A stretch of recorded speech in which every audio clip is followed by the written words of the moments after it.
All right, everybody. Thank you. Welcome to What the Fuck. Last one for Fool's Quest Campaign 1, the wrap up. Yes. Yep. Yeah. Yay. What a campaign too. Like all these seasons, lots of changes, lots of finding, I think, the the best or the most suitable playstyle and flow to the show, I think. Nico, this thing went through quite a bit of changes from season 1 to the very end. What kind of prompted as it went along those changes, and what do you think would work best for are you like have in mind for campaign 2? I can definitely answer that question, but should we say who all is here first? I guess maybe. Listen, I jumped right into it. Listen, I was really excited. So with us today is obviously the DM Nico. Say hi, Nico. Heyo. We have Malphaedor, played by Mike. Booyah. Yeah. We have, let's see, which one am I picking? Michelangelo, Hobbs, Thadeus. Yeah. Played by Chris. It's hard to tell because he uses so many different accents. Yeah, I have so many voices. It's hard to keep them straight. The man of 1,000 voices. That's right. And next to him is the Drow Elf rogue Ayda, played by Jess. Say hi, Jess. What's up, guys? All right, and then also, I am the host. I play Hesh. I am Shamas. But we are also, for anyone listening, we are joined with a fantastic audience, the patrons. We appreciate and love you guys. And we appreciate all of you who are listening to this right now. Thank you so much for your support. Yes, thank you so much. And help getting us, to where we're going and where we are now. So Nico, answer the question. No more dodging. Yeah. Okay. So the question was, what prompted throughout season 1 to the final season the changes that were made as far as like how the show progressed, like how it how you played it out, right? And then what style do you think you'll use for campaign 2 based on what you've learned from campaign 1? Yeah, so a couple of things, and I'll try and make it short because we have a bunch of questions, but yeah. Couple things. So obviously, I think I've said it before, but when we created campaign 1, I was not supposed to be the DM. So the first season, almost first 2 seasons of the show, were me just kind of winging it for us to do sound checks and us to figure out how to do a podcast. It was never even supposed to be released. That's why William, who never even really played D&D, was a part of the group, because he was like, yeah, sure, I'll fucking talk into a mic and be a jackass for a couple hours a night. So we did that, and then what really kicked off the changes was when I brought in the villains into season 3, and then I had the heroes, and we kind of locked in what we wanted for our group as the heroes. So we brought in McNasty and Sir Thadeus, and we kind of knew what we were going to go with in the direction of what the campaign would look like, heroes versus villains. And then what I just tried to do is I had a general idea of what I wanted to happen in the world, and then I tried to play into, in this season, this is what happens with Ayda, and this is what happens with Sir Thadeus. In this season, this is what happens with Francis, and this is what happens with McNasty. Just try to kind of zero in on one specific player per really long arc, and I kind of like doing that, but I think that going into campaign 2 it will be a bit different. And actually Chris, who played all of the majority of the characters for some reason, he's actually helping me write campaign 2, so it's going to be flavored a little bit different, but it's going to be still very tongue-in-cheek, very silly all around, and then very themed after whatever old pop culture or references we can find, because I'm way too old to discover new ones. So, sorry. You get the old ones. Sounds great. All right, we are going to dive right into all these wonderful questions that we have.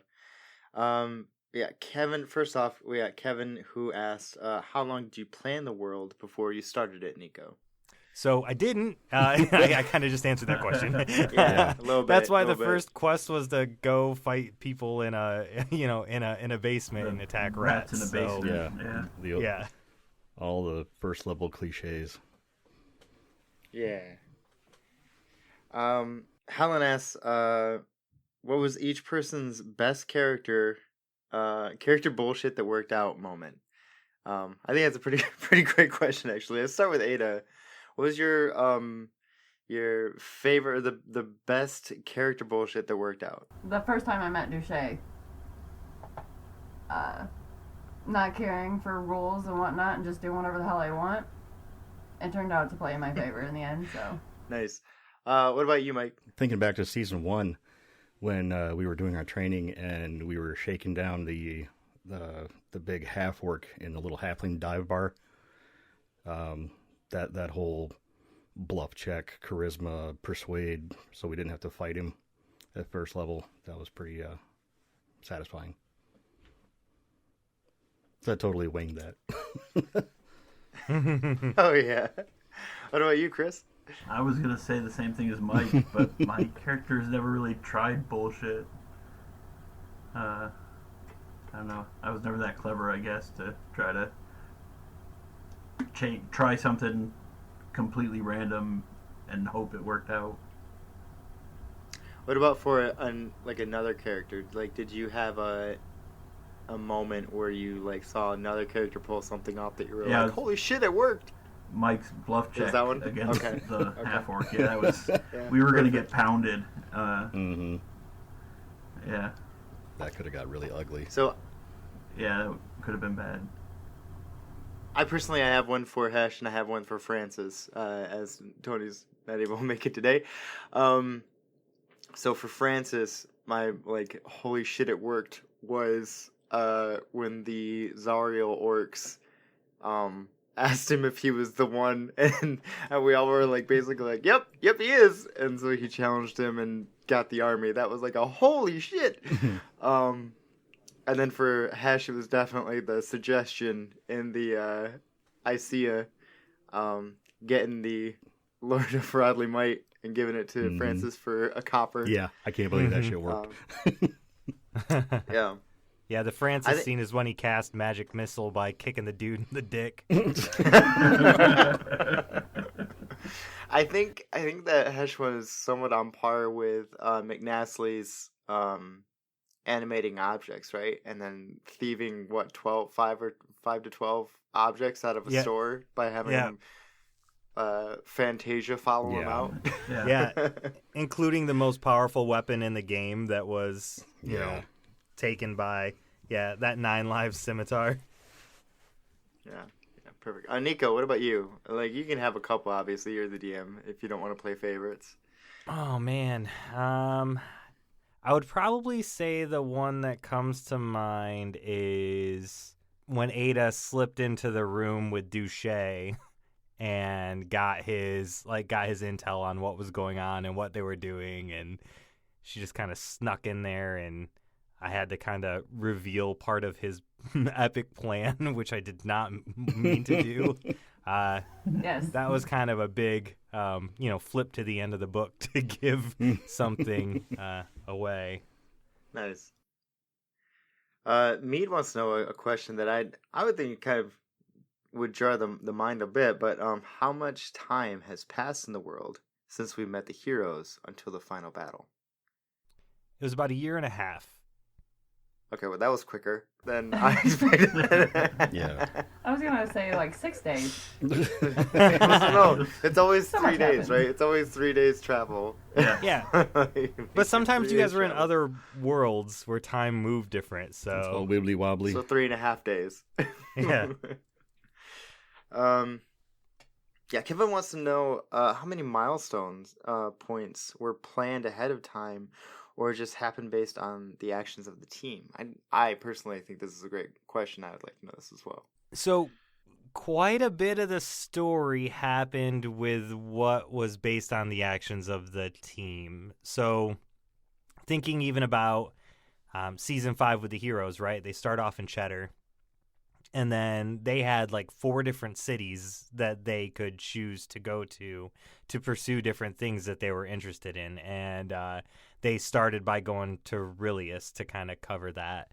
So I think playing the 2 different groups, heroes and villains, I had to be very open to what you guys were doing and base my what's happening in the world on kind of what you guys decided. So a lot of it was based on the actions of the teams.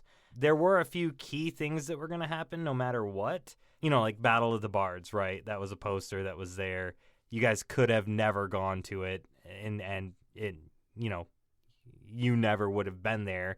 But eventually, Am I a Real Questslinger was going to turn into a dragon and wreck that town, whether you guys were there or not. So some things were predestined, but a lot of it was based off you guys. Nice. I will say hats off to Nico for being so flexible as a DM for all the crazy shit we would throw at him on a moment's notice. I mean, we would... I don't know what you're talking about. You know exactly what I'm talking about. Things went swimmingly. Everybody was on the same page. It was almost like it was scripted. I don't know what you're talking about. That was definitely 2 years of an exercise in, on the fly thinking. Mm-hmm. Real quick, just a question for me to you now that we, kind of bring that up. How much of this could have been concise, right? Like, how much of the story, like, we spent, if we years... hadn't fucked around. Right. So Oh, my God. theoretically, how quickly could we have done this? We probably could have done season 4 in, like, one session. Yeah, I mean... We spent so long in the collective, it was ridiculous. Yeah, the heroes spent a ton of time in the collective. The villains spent so much time on Rickard Island with the gnomes. Like, it was a sensitive subject. For the kids. Put the keys. How far into the fight was it when Duche realized that he was fucked? I think that when Malphaedor teleported into the bubble with him, and then and Duche still missed his attacks, I think that was the moment.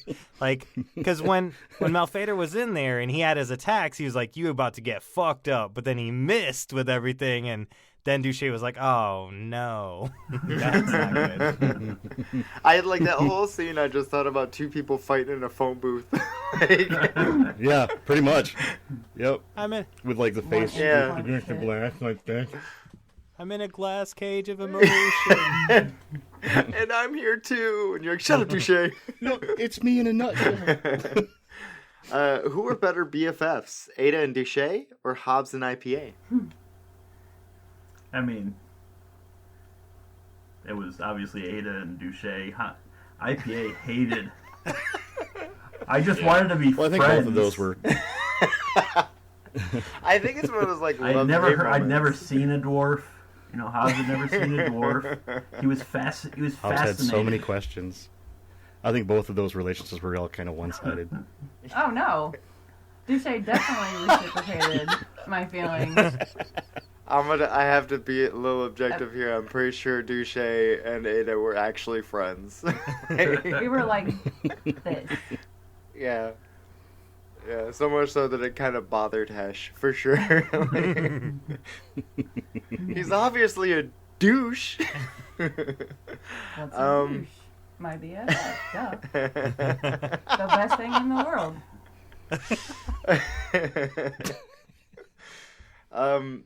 So, Nico, what if the heroes hadn't put the book together?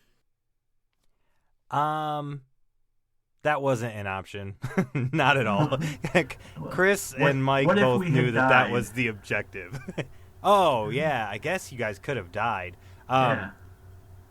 So, if you guys had died, to be fair, Tony also knew to put the magic book together, and Duche would have escaped to where the villains were, where then Hesh was planning to kill him no matter what, and then Francis would have put the magic book together. So I did have a backup plan in case you guys sucked. Plan B. Yeah. And Hesh still would have died. Yeah. And that's Oh, okay yeah. with Whatever me. happened to him. Yeah, way more people would have been dead in that scenario. Yeah. After 5 years of foolishness, what changes and adaptations? I know words. Listen, I went to school. Adaptations have you made to your campaign writing and planning? I feel like I already asked this question. Yeah, sort you of. did. And plus, that's a Mike question, and Mike's just trying to get insider information on campaign 2. So, no, Mike, no. Maybe.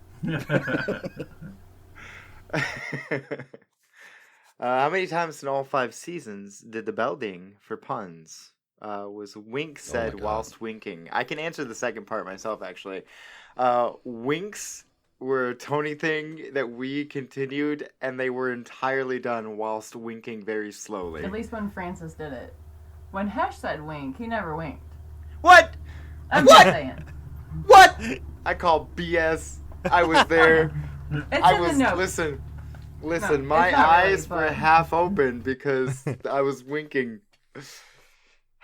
But I think, regardless of who did the wink, I still put the ding in. Always. It was a lot. We're punny Yeah, people. how many dings are there? Well, some of that would... Okay, for the next person that does a listen through, keep account of Yeah. that. That'll be great. Tally it up. Tally-o. So Nico, Kevin asks, will you curious. integrate anything from the history of Ethereal Embrace into AFQ in the future? Yeah, so, I mean, the magic book that the heroes were getting out of the collective in Season 3, that was the story of Ethereal Embrace. So, it's already kind of integrated in there, and it's kind of the basis for what happens with Greyhawk and the avatar of Greyhawk. So there will be we finished recording Season 2 of Ethereal Embrace, and so there will be more tiebacks to that. There's one more season of Ethereal Embrace before that is finished. But ultimately, yes, there will be more integration, and a big thing will happen that ties both stories together completely. Nice. Mead wants to know, I think this one's directed toward me. Did Shamas always know that what Hesh was? And I'm going to say no, but I'm going to put a caveat on that in saying that I believe that most good playthroughs are done when the players work with the DM to try and do character development and to try and have a sort of direction or see without doing any metagaming, right? Because that takes the fun out of it. But see like what parts of the story still kind of need to be tackled, I guess. Essentially having a conversation between player and DM so that the story can kind of be fulfilled for the storyteller, the DM, right? And the player who wants to have some sort of growth or progress for their character and have it be meaningful instead of just being like a, I don't know, silly one-off. Yeah. So there was conversations, but they were never like battened down. It was more just like talking of like what you'd like to see in next season or by the end of this season or whatever, and then kind of letting the dice be what they were and let each session play out the way it does. Like there's no real direction. So no, I didn't know. We did before the end. We did plan out that you were the Herald of Haster. Yeah, well, But so it was end like- of season 4, right? But Yeah, it end was of like- season 4 we talked about season 5, but I didn't always know when I Right. started the character, right? Right. So like end of season 4 into season 5, that was kind of where it was going, and then I wanted Hesh to like die. I wanted him to be done at end of season 5, but like in that defense, so like we didn't make it happen. You know what I mean? Like we didn't like railroad it to happen Right. for the most part, right? The Herald of Haster goes into the story, and so that was gonna happen. But like that Ayda killed me, or that I was finally able to kill Duche or whatever. Like that was an intention, but it wasn't going to happen no matter what. If that makes Right. sense. Right. Yeah. Oh, I knew Yeah, so- Ayda was going to kill Hesh the whole time. I mean, it could have been you. It could have been IPA. It could have been McNasty, right? Like, I William believe had there was one moment where I was adamant, I will be the one to kill Hesh. I'm pretty sure almost everybody Yeah, playing had a minute of being like, I'm gonna fucking kill that guy. I know I thought about it every time I had someone fight you. What moment made Nico need to walk away for a few moments to readjust the game? I hope I don't butcher this name. Is it Takale? Takale? Takale? I'm gonna say Takale. Yeah. He's Canadian and speaks French and English, so I don't know. Takale would be like Spanish version of that word. It's called tech for short. Best guess. All right, so what moment made Nico walk away for a few minutes and readjust the game? Oh. Aside from getting another beer? Yeah. I think one thing that I had to reassess and kind of like guide maybe was when the villains ended up going the path that they took down to the Giants Isle. I kind of did not expect them to take that path. They had access to a boat, they had access to a village, and they kind of just did. They took their own path, and so I kind of had to random roll a lot of stuff on a spreadsheet that I have for random stuff to see what happened.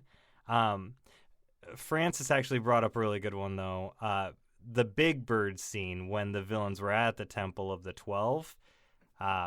That saved him because we're the heroes. That was several twists and turns, and I did not know what was going to happen next. But and then ultimately, I mean, they were supposed to kind of run across the Ninja Turtles, but they didn't go that route at all. So then I had to have the Ninja Turtles show up a different way, which was running down a street, which Fucking rude, by the way. Rude. But for the most part, I mean, we play in about 3-hour sessions, right? So and we have like typically like 3 to 4 weeks between each time that we play. So I get enough context from each group to know what they're thinking they're going to do before they go do it, and it allows me to plan accordingly. So kind of a lame answer. Sorry. So Mead wants to know, what was something that you thought, there's no way I can get away with this? I'm assuming that this is for us players, and definitely going to make another assumption in that we did get away with it. Or at least, I don't know, something we tried. So let's go with Malphaedor first. What's something that you were like, there's no way I'm going to get away with it, and then the dice were just in your favor? Well, aside from Carlton in season 1, I mean, the battle with Duché went really well with this as far as, you know, the dice were definitely in our favor that night. From the time we hit the ground running, coming out of the portal to the actual battle, I mean, I think we were just saving up all of our really good rolls for that last session. Yeah, Wow, it was nuts. I definitely expected it to be a completely different outcome. Yeah. I think if we would have waited instead of rushing him, that whole battle would have gone a lot differently. What about you, Chris? Thaddeus. All 3 characters. All 3. I was trying to make it easier for him. Well, like I said to the first question, I didn't really have anything where I like tried anything super crazy that I thought wasn't gonna work. No. Hobbs climbing the tree. That's Yeah, what that I was- was thinking. That was good. That's one that I expected to work and it didn't. That's the opposite. I thought, I'm a cat. This is a tree, no problem. No. But when Thadeus dimension doored with the zombie and teleported him right off the edge of the boat Yeah. because he's 5 yeah. feet away, I thought that was pretty clever. That worked out pretty well. That was pretty slick. That was good. Indeed. What about Ayda? Probably Ayda trying to persuade everybody that she was a bounty hunter. Dolly became a thing, and it became a running thing for the rest of the campaign. That was kind of fun. Yeah. Yeah, I kind of picked Yeah. up and took off pretty easily. Yeah. Yeah, it was cool that whole second persona got fleshed out more. Yeah. That was neat. Yeah, that whole scene was so fucked with Hesh disguising himself as Ayda so that Ayda could disguise herself as a bounty hunter.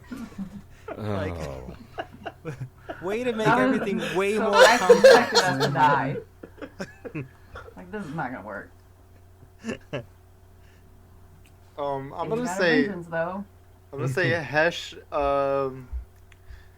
All of it. every moment Hesh opened his mouth, I was like, this is probably not gonna work out. And most of it didn't. So I was right. I think the biggest one was the Moses encounter, where it just showed up. I was him, you know, Thinking just you were from the future, yeah. And like my favorite part of that was just like the moment we saw them, and I think that was a random travel check, right? And it was like a neutral encounter, could have went either way. But like the moment we saw them, I was like, I want to turn into him, and then everyone just stopped and was like, "What?" Yeah. Yep. That was a fun scene. Yeah. That's what I reckoned. That's what they reckon. All right. I think a really big one was in the villains finale with Francis dispelling that rune off the big demon and then it exploding everywhere. Like, Yeah. you all were getting fucked up, and he's just like, one last spell. That's all I've got Right. left, and it worked. That was a hell of a fight. Oh my god. Oh, I'm really sorry to do this, but we're going to have to take a quick ad break, and then we'll be back with the rest of your questions. Speaking of the big boss battle with Malphaedor, you kind of touched on this, but Nari wants to know where the hell did all those rules come from? Looking at you, Malphaedor. Specifically in the big boss fight. That would be these right For the here. podcast. I It's haven't showing- used the them very Show loaded it your ones. dice. Yeah. Those with the tags that only used in case of emergency. No, but when we were recording that, I think I was on my phone or something like that with my character sheet, so I wasn't using my laptop digital dice, and I was just using physical dice. I was recording here, and the one computer, the animation for the dice rolls doesn't work really well, so I was using physical dice, and the physical dice were just, really coming out on top for me. I was good with it. I find it shit. funny that Mike's like, yeah, it's weird. I had to play from home from this one week, and all of a sudden I roll really well. There's nobody here to validate. Yeah. I thought about that too. Like after about like the third crit, I'm like, oh my god, they're calling hacks and cheats and shit. And I'm like, no. He's like, you can't kick me out of And the then again, show. we did that I'm for- editor. we did that for 2 years with Nico with his dice rolls. So He never rolled the yeah, it was actual just 20. Never, not once. Oh, yes, you Shut did. up. he was sitting right there next to you watching the whole time. I do find it funny if you listen to a lot of the podcasts. There will be a lot of times where I'll roll, and you can actually hear Chris be like, "God damn it," because he can see my 20 before I even say it. Yeah. Adam says if you're gonna cheat, do it on the final boss, right? Perfect. No, I can't say that I cheated. But we can. Well, I know you can, but I didn't. I swear. You can't It prove was otherwise. legit. Yeah. Mead wants to know Didn't even have any good critical grazes on that one either. critical grazes. Yeah. Yeah. Critical strike. Yeah. When you nail the crit, but then botch Oh, the damage roll. Gotcha. Mead wants to know what is not Mike's real name. Not Mike. Yeah, that's fair. That's it. Yeah. That was revealed in the NPC interludes. I mean, I'm pretty sure it was To be revealed fair, in I like didn't catch half the of first episode of the first season. I'm pretty No, sure. he never said it. We never No. let him. Nope. Oh, We never nobody asked ever him. asked him his name. We just said, "Oh, not Mike." Yeah, I got cut off a That was bunch, it. but He does have a name, and it did get revealed in the NPC interludes. It was Larold, Larold, Larold. It had been in my notes since the very first night we started playing this fucking game. Yep. No one would have ever guessed that. Nope. No. So, Kevin wants to know, for Nico and Mike, primarily for Nico, how much effort, padding, and editing went into making both stories hit key milestones and end at the same time? So switching the format the way we did for the last season, or last 2 seasons, 4 and 5, where the episodes were split in half, 1 heroes, 1 villains, made it a lot easier for me and Mike to organize them. Because if the villains were getting a little ahead, I could make their episodes longer for a little bit. And if they were getting a little behind, I could make them shorter. You know, we were able to match up the time instead of trying to do like 1 hour blocks for each group. So a little bit of padding did go into that. But a lot of the planning went in place to make sure that they ended at the same time. I mean, ending at the Battle of the Bards obviously was a good spot because they were together for a big group, so that worked. But for the final season, it was obviously a shorter season so that we could kind of control that those last arcs to make sure they lined up well. Nice. Mead wants to know, what was Thadeus's wish for the god? Chris? Didn't we reveal that? Isn't there Yeah, that's in the epilogue episode. Yeah, it was to give Dionysus, I thought was Dionysus, a back door into Euphrates. Yeah, the pocket watch. Yeah. Which ended up not being Dionysus at all. It ended up being No. Yeah. Loki.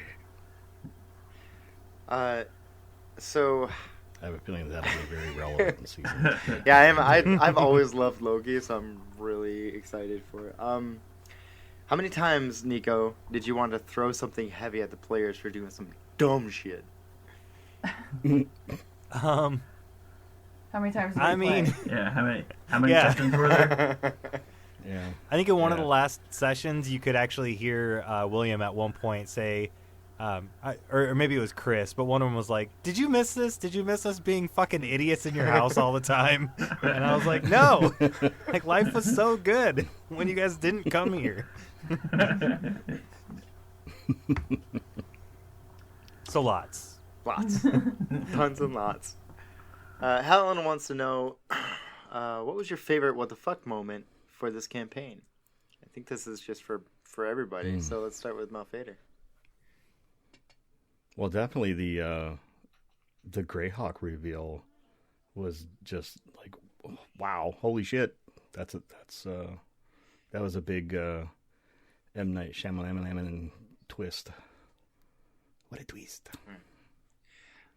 What about you? Which part? Him being evil or him being anything from like when we went to Magno Odd, anything that she revealed to us was just like gobsmacked. It's like, okay, well, all right, let's just rip the Band-Aid off and look at the wound. Thaddeus? I agree with Mike. When we found out the history of the first people, who they were, who Greyhawk was, I was a little high. And I remember being just completely mind blown while we were getting all this information. It was pretty cool. Yeah. What about you, Ayda? The whole story, honestly, was a giant what the fuck moment. There was so much detail in all of this. Every time you turn around, there was a giant reveal of some sort. So the whole campaign was a surprise to me, just the way everything played out. I can't pinpoint one thing. Pretty good campaign for your first one. Yeah. Yeah. Thank you. That's pretty good. Absolutely. Props to Nico. I really enjoyed the cycle, the 13 realms. I really enjoyed the kind of layout of, like, because that's really like the biggest reveal of the world building, right? Is like how it's big picture intertwined and all the different possibilities. Anytime for me personally, when something is revealed that like just opens up a ton of possibilities that may not necessarily need to be explored, but like could be, those are always like what interests me the most. So when that kind of got revealed of how, like, for right now, a lot of things are closed off, and in these ones you don't have magic, and these ones you don't have gods, but like in these ones you do, and they might be different.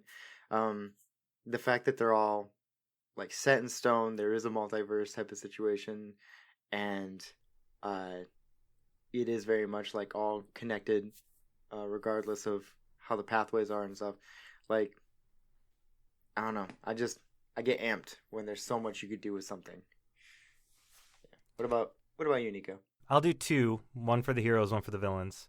One of the biggest what the fuck moments for the heroes was when they killed Shyla Tuff and they just straight murked his ass. Like, no conversation, no trying to investigate to find out more about Duché, nothing, not even words. They just straight murked him mercilessly. It was grotesque.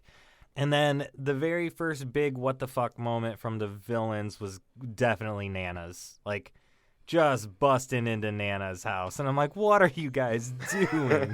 Like, now, I mean, granted, you guys are still kind of planning-ish, sort of, I guess. Like, you were always making plans, but this poor little old lady. So those are probably my two big We ones. needed Hot Pockets. We forgot our rations on that trip, didn't we? So we were taking the whitefish. Yeah, we were trying to regroup, and we're like, oh, we'll just regroup at this person's house. This is HQ right now. You know, Nana. I think that was like safer than hunting in the woods. You kill that deer. you catch all the deer with the arrows. Oh man. What was your favorite thing? Adam wants to know what your favorite thing about making a Fool's Quest was. Let's start with Mike. About the making of it. Well, aside from the playing, which is always fun, learning how to do a lot of the editing and bringing these stories and episodes kind of to life, so to speak, has really been entertaining and rewarding. It's been pretty cool. I toyed around with some stuff like that years ago, but nothing on this level. So it's been really a good learning process too. Because I took what I had toyed around with before and just piled more skills and more techniques and stuff. Watched a lot of YouTube videos, asked a bunch of questions to people that were already doing stuff like this. And it was, I like, it's satisfying when I hear the finished product. A lot of times when you're deep in the editing process, you're pulling, your hair out wherever you have it. And it's a giant pain in the ass, but it's a love-hate relationship. You hate the work sometimes, but you love listening to it when you get it done and it all comes together and you're like, wow, okay, yeah, that does sound great. What about you, Jess?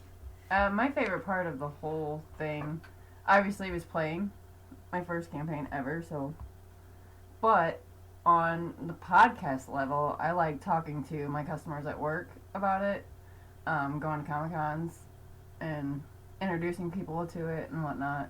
And obviously, dressing up as my character is a lot of fun too. So it brought a lot to my life, so that was fun. Nice. Chris? Building the world with Nick, writing the history of like all the different ages that the world had gone through, coming up with the different NPCs throughout time that were big influencers. And then I'm super excited about season 2. That's going to be a lot of fun. Campaign 2. Campaign 2, season 2, same thing. If you're just tuning in, this is the preview of season 2 after season 5, campaign 1.5.7. Thank you for joining. Tony, who plays Francis the Lion. Duh. We know. We know. There we go. Thank you. Holy shit. He said that for him, it was playing a bard that never once seduced a single thing.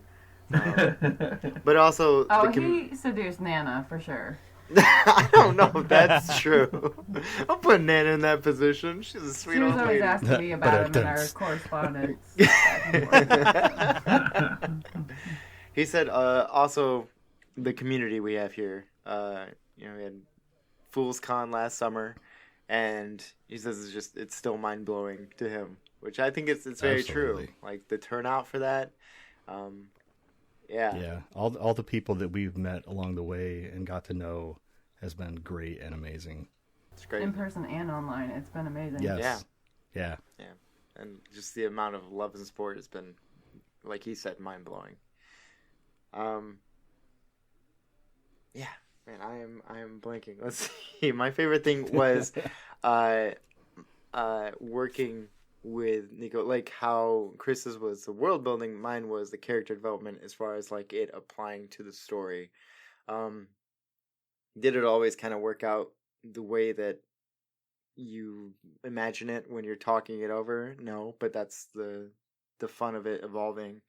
And like just being able to sit at the table and make jokes and have that like just proper D&D experience is phenomenal. But like right up there with that is watching a character just go through their own arc and stuff, for better or for worse. Watching it, be revealed is pretty great. What about you, Nico?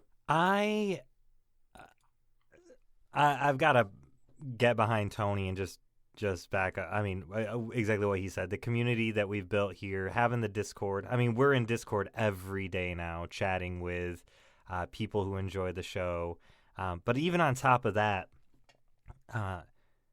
we've been able to expand a Fool's Quest, right? We were able to make Ethereal Embrace. We were able to branch out into some audio dramas and do some other stuff. We were able to play in other shows like, Dread Tech and just all these amazing people that have come into our lives from putting together this podcast has been absolutely mind-blowing to me. And, the fact that we're able to put out audio dramas starting next year is, in 2023, I guess it depends on when you listen to this episode, but, audio dramas in 2023, that's mind-blowing to me, right? That's nothing we ever would have thought about doing before we had started this show. So, and a lot of these people I talk to every day now that I didn't know before A Fool's Quest began. So it's a good feeling. It makes you feel real good. And we're streaming on Twitch now with the Crown of the Oathbreaker, like working lots of big opportunities, working with, game developers and stuff that's coming out, and, them working with us and helping you guys, you guys were doing this whole campaign to like kind of promote that game and stuff. It's crazy opportunities that are happening, all because the community has loved and supported us. It's insane. Yeah. So Kevin asks the real question, the one that everyone needs answered, and I think everyone knows deep down, it's heroes are the villains. But the question is, who really were the villains, and who are the heroes? Yeah, I'm going to say that both aspects of that question are very ambiguous. 'Cause both sides crossed that line like it was a hopscotch line on the sidewalk. Hey, over here, hero, villain, hero, villain. Yeah, just whatever the whim would take. But, we all had an overall goal that our characters and groups aspired to. and whether you would call it heroic or villainous along the way, I mean, that's subjective. I mean, because like you said, like Nico was saying, like when we ran into Shia LaTouf, I mean, we just straight up murked his ass. No questions, no nothing. We just let the were corgis eat him from the waist down, and we battered the shit out of him with baseball bats on the other end. And the guy who was like passed out on the road with the he was an undead werewolf, and he was coming back to life. You don't know that. Yes, we did. Yes, we did. You did detect good and evil, and it was like, man, there's a little bit. And you're like, fucking die. Yeah. I would just like to point out that for the intros in every episode, my character was named as a hero, and the other three weren't. Right. I'm pretty sure. I mean, that's all I need. The British the title credits say yeah. He's a hero because we said so. Yeah. I guess the victors, right? Yeah. They write the history books. What about you, Jess? Ayda is and always will be a hero. Francis, I think, was definitely a hero too. Any fighting and killing that Ayda had to do was necessity. She didn't necessarily want to do it, but it had to be done. Pause. Same with us. Pause. Same with us. You threw a college girl into a burning building. You threw a college girl. Open the door, shove her in, close it, lock it. One person. That was self-defense. Defense. Had to be done. Sorry. That's a psychopathic answer. Wardrobe. And her identity. She gave me a sweater. Identity theft. She gave me that sweater. Identity theft is a crime. Just so you can wear the shorts that say "juicy" on the back. Oh my god. She said, butt. as a necessity. She's like that. I didn't want to be there for that fight with the turtles, but you made me. I don't know how many times I have to say this. Ayda is the hero. I love how Hesh got blamed for the turtle situation, but Ayda was the one that fucking murked them all. Because you guys suck that day saving your own ass. You're welcome. Oh my god. I think that Mike is fairly correct in that we rode that fine line of murder hobo and just lawful good. I think it really came down to like there were certain lines that each group wouldn't cross, and so like when they saw it happening, they were like, "Nope, absolutely no way. Yeah. It's black and white here." But then literally every other instance, it was like a meh. Well, meh. And yeah, sometimes it was like a, hey, you just committed genocide. And you're like, meh, doing the wrong thing for the right reason. Sometimes it works out, you know. No, it's still wrong. Yeah, I'm pretty sure that if Malphaedor took the sociopath test, he'd be setting up some red flags here and there. I'm fairly certain that if you all in real life took the sociopath test. Okay, fair. I do have to agree.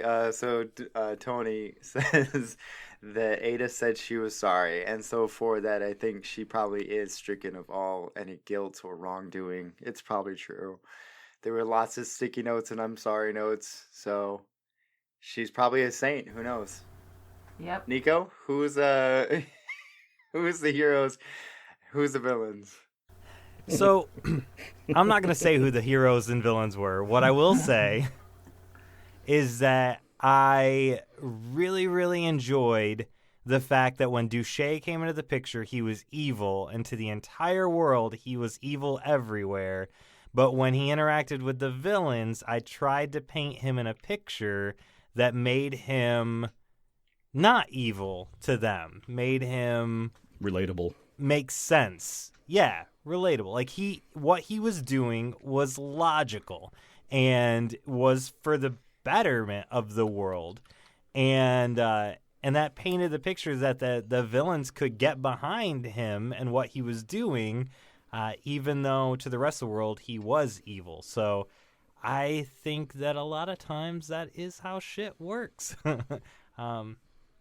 So yeah, No, I'm not gonna say which of the parties were good or evil. I'll leave that to the But- fans to decide. But he court is of going public to opinion. approve of the theme, the intro. He won't say who the heroes are, but he'll approve of the intro order.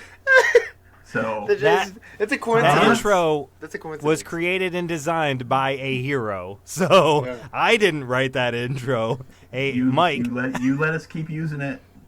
That's all I'm saying. I do think that that's very true, Nico. That like the villains, I think what gives them depth is when you paint it in the picture of like why would they do this, right? Is it can always be like, oh, because I'm sociopath and I just want everyone to hurt and I don't care. Like, no, this is for the betterment, and it's like, no, you're killing lots of people. That's not for the betterment. Well, I like, also it's like the whole personally, I liked how like in my mind, like Hesh saw it as like his biggest pet peeve is the whole reason why he was on the murder, like on like the tangent he was in was like tyrannical power is always awful. It's always bad, unless it's him having the power, right? Like the more powerful Hesh got, the more okay he was, with it. And then, but like I think that Nico did it really well, and that like Francis was good with it because he like Duché was totally upfront and honest, and he came through with what he said he would do. So like Francis and Ayda were totally on board because he didn't lie to them. He did exactly what he told them he would do, and promised them exactly what he had planned on giving them. But like Hesh only saw the one thing that he hated the most. And then I liked how it flipped, right? Like Francis started not trusting Hesh. Hesh started going into, chaos and madness. And Ayda was like just done with his bullshit, just period. So yeah, I liked how that all played out. What were you gonna say, Mike? Well, I was just thinking with what Nico was saying about having his villains relatable. It's one of the things I liked about Thanos in the Marvel movies. I mean, I draw a lot of parallels between Duché and Thanos. They had this grand idea of how things should be, and they're willing to take whatever steps they need to do to bring that to fruition. And as they monologue it and they describe their motivations, there's a part of you that goes, yeah, I can see it. And that really draws, as a storyteller, that draws the people in. When they can kind of say, oh yeah, I see where you're coming from there, and makes you question. It's like, well, is he right? Is he wrong? I like that part of it. well, and Duché was right. You got to the end of season 4, and Am I a Real Questslinger was hoarding all, because he's a dragon, a blue dragon. He was hoarding all this magic from the world and keeping himself in, power in a very corrupt manner. Like, Duché was not wrong. His methods were just questionable. Yeah. Which really just made him an adventurer. Really, that's all. That's all it did. Yeah. Well, I mean, being right about Amariel didn't absolve him from everything else. So. Right. Same thing with... The heroes and the villains. yeah, I was going to say the heroes. Yeah. Yeah, like just because you're trying to save the world doesn't mean you should, massacre so many people. Yeah. It's all in the ear of the listener. What? It's all in the ear of the Oh, listener. yeah, Whoever's yeah. the hero Yeah. is, whoever the villain is. Yeah. It's up Yeah. to you. Hesh. Yeah, it was the hero. So. Clear villain. Hesh literally became an avatar of an old one. It's Or, completely up like to a you, herald. except for Hesh. He's definitely Yeah. evil. I would never say that Hesh was a hero. I necessarily wouldn't say he was wrong. That's all. I'm kind of in the same boat Duché is. Mal meant well, but he was possessed, so I'll just go with that. I wouldn't say he meant well, but yeah. Wait.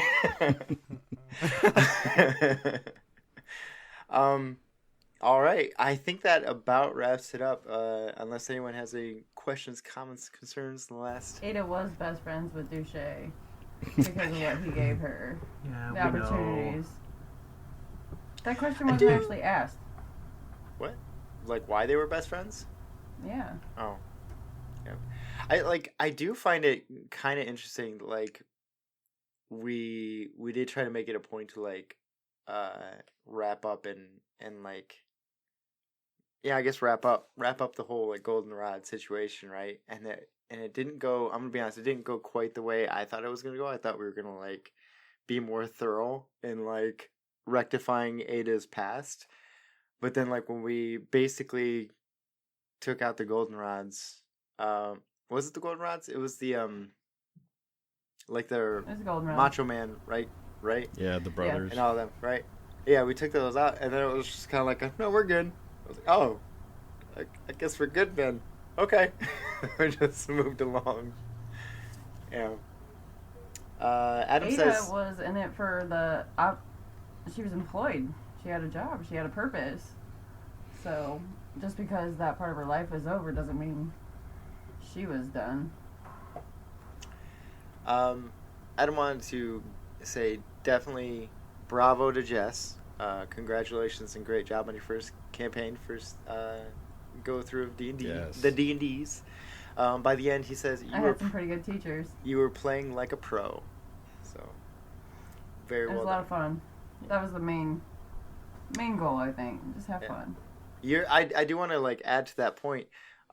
You talking with Tony, and then you guys like RPing at the end there, like when we were trying to find Starving and Gerardo, yeah. Like when you guys just like jumped on RPing and like talking stuff through, I was like, holy shit, this is fantastic, this is great. And it made I thought for phenomenal content. You guys did so well. Taught her everything I know. There you go.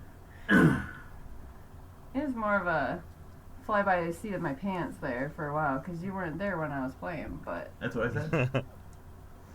Everything I know. You were D&Ding properly then. All right. It was a lot of fun. Nico, I'm gonna throw it over to you, big boy. All right, so I'll wrap it up, but I just want to say, not a lot of campaigns go from start to finish and actually have an end. So Yeah. I think it's my first one. I really enjoyed doing this with all of you. This was absolutely amazing. I had a wonderful time, even without being on podcast. I think having all the memories out there makes it even better. So first, thank you all for playing my game and enjoying my stupidity and making it even dumber for being here with me, which you guys definitely brought idiocy. We made you seem smart. So thank you to you guys. Thank you to everyone that's listened and that keeps listening. We do have a season 1.5 that's coming out where Tony, who's not here today, but Francis the Lion will be DMing and I get to be a player. This is going to give me a little bit of a break so that Chris and I can build campaign 2 and make it shiny. And plus it just gives me some time to come down from the chaos.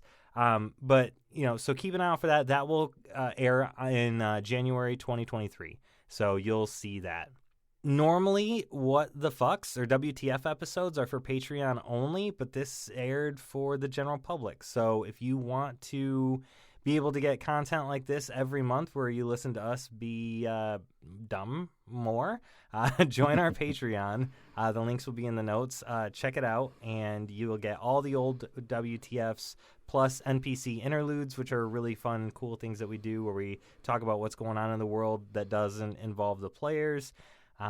And I do want to give one really big special shout out because if you are on what we call our ducking typo level, you get producer acknowledgments. And so we do have a patron at our ducking typo, and really he helps fund and create all of our shows.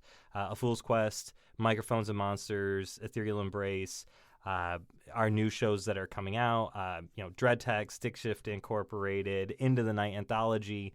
All of our shows that are out there benefit from all of our patrons, but especially from the patron Ducking Typo producer tier. So thank you, Mead. Big shout out to you for all of your support. You are officially a creator of this show. So we love you and thank you so much.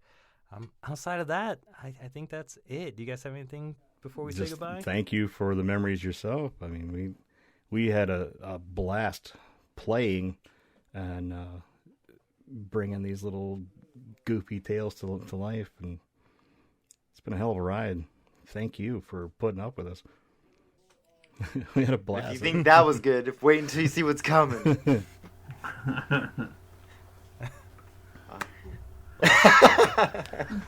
It's on par, right? Yeah. It's on brand for my. Thank everybody. Thank you so much for tuning in, for supporting us, for loving us. And that does it for the last what the fuck for That's it. Yay! campaign 1. Campaign 1. Woo! We did it! Stay foolish, folks. We love you. Have a Bye. beautiful time. Potato salad. Ding.